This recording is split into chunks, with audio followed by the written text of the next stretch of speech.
para sa September 29, 2023 and full moon in Aries ngayon, araw na to, and this is the best time, divine people, to give up, let go, kalimutan nyo na lahat ng mga bagay na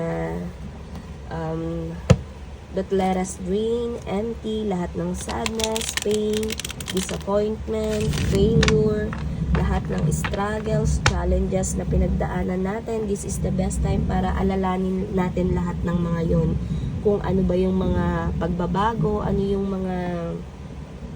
kung paano ba tayo pinagtibay ng mga challenges at struggles na to.